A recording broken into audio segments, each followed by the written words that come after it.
All right, today we're going to do a test game of Crootle to show you different strategy and all the rules in the advanced play rules. I brought my friend along, Robert, today. Say hi, Robert. Hey. He's actually way more competitive than a hey would let you know. He thinks he can win, and that's why I've brought him over, but he usually loses. So, just so you know, I'm 1 for 1. Oh, he's one. Okay.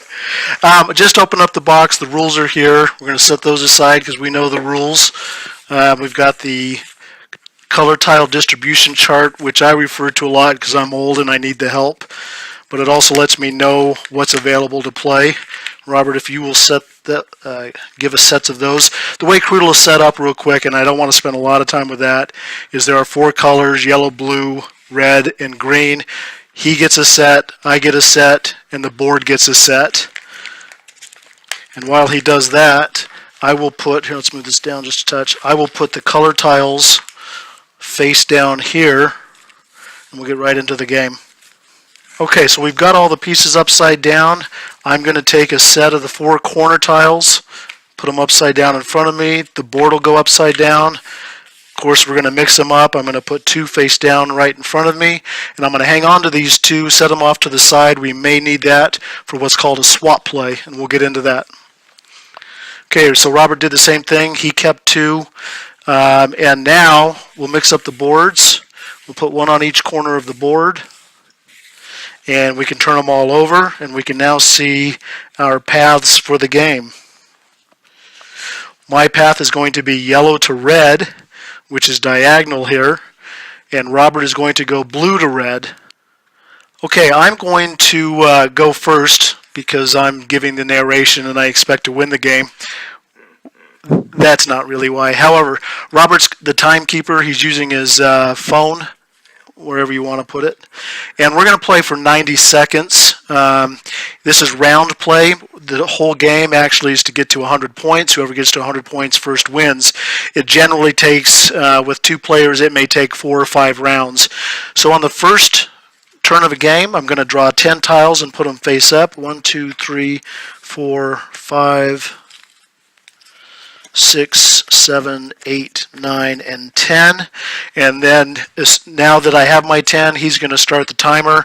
I may lose this game, just so you know, because I'm going to talk and not really think. He's going to be able to think and play. Let's go. Okay, we got a minute and a half. So I always check just because I'm old and I forget. I'm going yellow to red.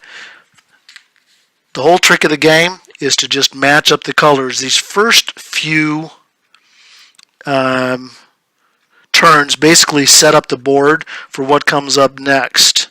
There isn't a ton of strategy in these first few turns, except there are occasionally tiles that you will not want to give up if you can help it. And I'll try to point those out as they come along. I'm going to grab my 10 tiles. Robert is grabbing his 10 because he takes a long time to figure out where to place them.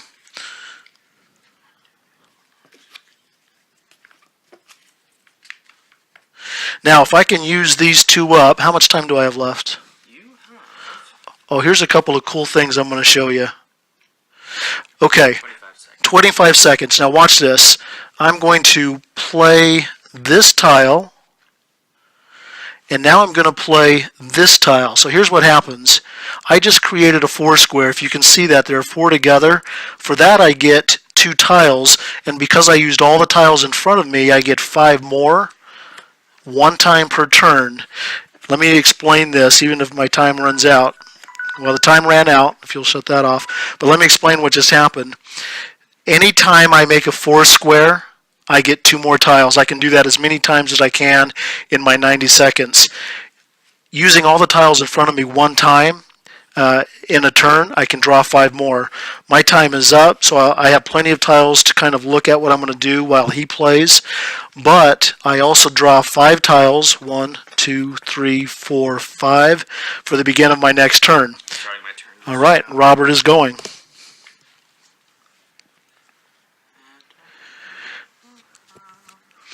He had a chance to lay those out. And the one thing I might have done different than what he's doing is because we both share red, he's actually bringing me a little bit closer, and I can play off anywhere on that line. But he's played this enough to know he's probably got something going on in his mind. But it does help create a little bit of a shortcut for me, if you can see that.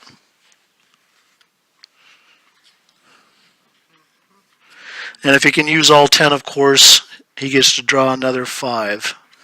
Cool. And notice how he placed them anywhere, even though he's not necessarily playing right off of that. The whole trick is he wants those extra tiles, and in these beginning first moves, it's real important to get those. I'm going to stop now. Okay, notice he didn't take his full time. He can stop whenever he wants. He's hanging on to those tiles because now that his turn is over, he gets to draw 5 more, and he gets to kind of plan up for the next turn. There, in a little bit, we'll start getting some interaction. So start my timer, and let's see what we can do. Oh, I know you draw 5. Oh, yeah, he's drawn his 5 because his turn's ended. Now I'm going to try to take advantage of what he's set up over there, but to no avail. And see if I can't work off this because it made it just a little bit closer. Now I'm doing the same thing to him. I may be helping him. We'll see how it plays out. I do tend to like to know where I'm at on the time, so I always ask the timekeeper where I'm at. But everybody does that a little bit different. 30 seconds left, so we're doing pretty good. I'm going to do something I normally don't, but let's give it a shot. Okay, so I used all of my tiles up. I get 1, 2, 3, 4, 5. I still have 10 seconds. Now notice I'm looking for this one tile. Now I'm going to actually stop my turn. It's about done anyway. But here's what I would do. Now I can already see it. Nope, that's the flip side. So what I can say is, okay, I need 2 blues here, a blue and a green here. So as I look on my chart, I say, okay, that's the one I need. There's 3 blues and a green. Is it already played? There's the 3 blues and a green. And I know this chart pretty well, so I now know that piece is not possible to get. So a couple of things. One is I've helped him here. If someone else was coming this way, I may have been able to block them. It'll be interesting to see how it plays out. Now I'm going to have to come around and build off something else. But this piece is already used. So Robert's now going, and I'm going to draw 5 tiles for finishing my turn. Alright, so he picks up 2 more tiles for making a 4 square. And sometimes you're just looking for that one tile. I'm not sure what his strategy is right now. I think he's seeing if he could. Notice how he's got a lot of room to work. That's smart rather than just going straight across. Sometimes going corner to corner, you can actually be in a real bind because you don't have a lot of room to work. Okay, he's going to stop, and before I start my turn, he's drawing 5 because it's the end of his turn. Before I start, I want to show you what a swap play is, because I think, for the sake of this game, we're so close. I think what I'm going to do is show you, and I'll actually do it. So Robert's going to take, remember, these are the 2 colors I don't have. He's going to put them in his hands, he's going to shuffle them up, and I'm going to pick one. And what's going to happen is I'm going to say, man, I don't have that piece, I'm really frustrated, I'm going to try and go to a different corner. Right now it's red, maybe if I can play off a blue or green. I'll tell you right now, this is not a play I would normally do in this case, but I want you to see it because the game is getting close to ending. So I'm going to take this one right here. Whatever this color is, okay, now I am now going to blue. Here's the thing, I can choose, do I want to keep my red or do I want to keep my yellow? Well, if we both play off of that, it may get too crowded, although I think I'm going to do it just for the fun of it. But I could take this and go yellow to blue and just go that one that way. Yeah, let's do this. Okay, so what I'm doing is now saying I'm going here, I'm getting rid of that. I can only do that one time in this whole round, plus it just cost me 20 points. So if I get 30 points because I win this round, I'm actually going to end up with 10. We'll get to that. Go ahead and start my time. And let's see, so I'm now going, I've really got to make sure I stay on track here. I'm doing the same path he is. So let's see if I can take advantage of this and bring it down to a win.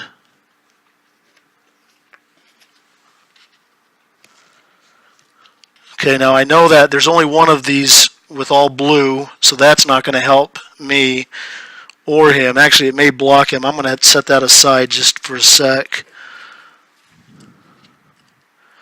Okay, that's 3 blue. I'm going to set this here, but once you set it, it's played. But I'm going to show you. I need 3 blues and a red. Let me see if it's been played. There's 3 blues and a red. That one's not going to work. And this is where the strategy starts coming into play. Now, I know that I've got 2 that I could actually block him there, but then both of us have very little room to play. So to keep him from playing, I might have to do that. Okay, there's that one.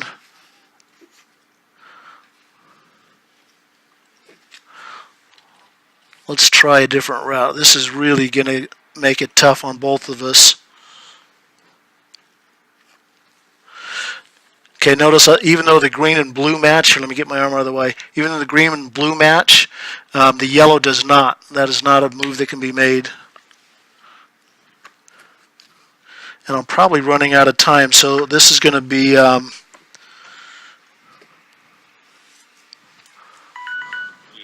Ooh, I am out of time. So I may have just set him up. He's had time to look and see. I'm going to draw out 5 tiles. 1, 2, 3, 4, 5. His time is going. Great, great play. Notice the green. Whoa, look at that. Isn't that the first time you've ever beat me? No, actually, it's not. Amazing. All right. Now, just for my pride's sake, I would never have done that swap play, but I wanted you to see it. Okay, so Robert, go ahead and show them how you count up points. 1, 2, 3, 4, 5, 6, 7, 8, 9, 10, 11, 12, 13, 14, 15, 16, 17, 18, 19, 20, 21, 22. So we've got 22 tiles. So he's got 22 tiles. Let me point out something here. He didn't count this one because it wasn't in the path, and you have to go shortest path possible. How many did you say, 22? 22. So he's got 22. He gets 2 extra points for the 4 square. That's 24. Plus, he gets what's in front of me, 25, 26, 27, 28, 29, 30, 31, 32, 33, 34, 35, 36, 37, minus what's in front of him. 5, 6, 7, 8. Minus 8, so down to 29. So it's down to 29. So on the score sheet, Robert scores 29, and I have to take off 20 points of mine for that swap play. Sometimes it's absolutely critical to win to get that swap play in. It's a great play to have, but you really have to be aware of what's going on and whether it's worth it. Okay, there's a real quick game of Crootle. That's we showed quite a bit of strategy. There's some other things that you can do, but that gives you the real good general idea of how to play and win Crootle. Thanks for watching.